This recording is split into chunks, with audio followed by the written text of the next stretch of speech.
back, Coffee with Moshe. I was just looking through some, again, souvenirs, and here's something that came out in 2010, Martial Arts Masters, and I was honored to be included among the Martial Arts Masters on page, whatever it is, on the Department of Krav Maga. So that was a nice achievement. So thank you for those who nominated me anonymously. I'd also like to mention the IKI travel mug. It's not on the website, but I sometimes sell it at seminars. If you're interested, contact me. Made in South Africa. So today, I'd like to discuss an unfortunate event that happened yesterday. Fortunate, but it has a bright side as well.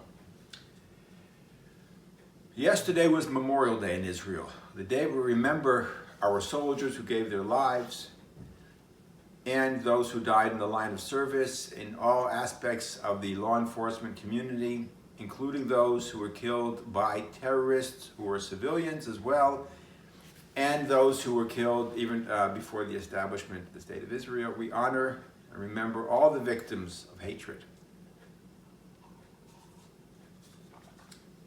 Well, yesterday, another woman nearly joined the ranks of those who we remember and honor. A 62-year-old woman was at a bus stop yesterday, and an Arab, a 19-year-old boy attacked her.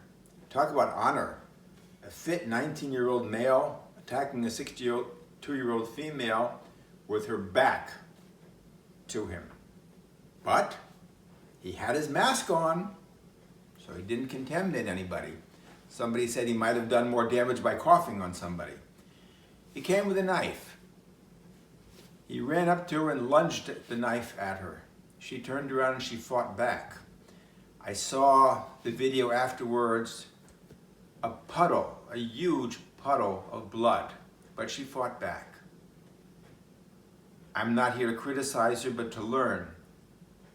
Had we learned not to turn your back, to look around, to always scan the environment, that would make a difference. Had we learned the universal block, a few simple knife defenses that we teach, it could have made a difference. Thankfully, she survived. By luck, by skill, she fought back. But we need to always learn to fight back more. I call us Israel a nation of warriors, name of my book. And yesterday we proved it once again. She did do something correct. She fought back. She fought for her life. And she shouted, Hatzilu, save me. And she shouted loudly, very loudly. And somebody heard.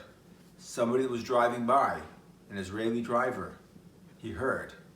He stopped. He turned around. He pulled out his personal handgun. And he fired at the bastard. And he neutralized him. Unfortunately, the Arab is still alive, last I heard, in critical condition in the hospital. People in the medical profession are obligated morally to save everyone's life. The only good thing that might come out of that is they could question him and see if he had any connection to any terror groups. The woman, fortunately, did not get stabbed in the neck where they tried to stab her, and she is in light condition, as they say, in the hospital. She remained conscious throughout her surgery, throughout the whole procedure. She was able to talk and communicate, and she is fine.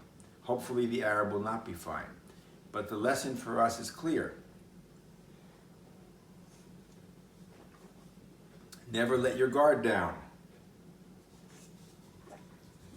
Scan your environment and learn Krav Maga. I'm not saying learn Krav Maga because it's my profession. It's my profession because I believe in it. This is not what I was trained for. I have my books here on economics, on political science. I have a master's degree in finance. I worked on Wall Street. I was offered jobs in investment. I turned them down because this is where my heart is, in teaching Krav Maga. I don't think there's a person on the planet who turned to Krav Maga as a way to get rich if you have other opportunities. But it's events like what happened yesterday and which will happen in the future that remind us we have to train. We have to learn the rules. We have to be vigilant, and we have to be looking out for each other.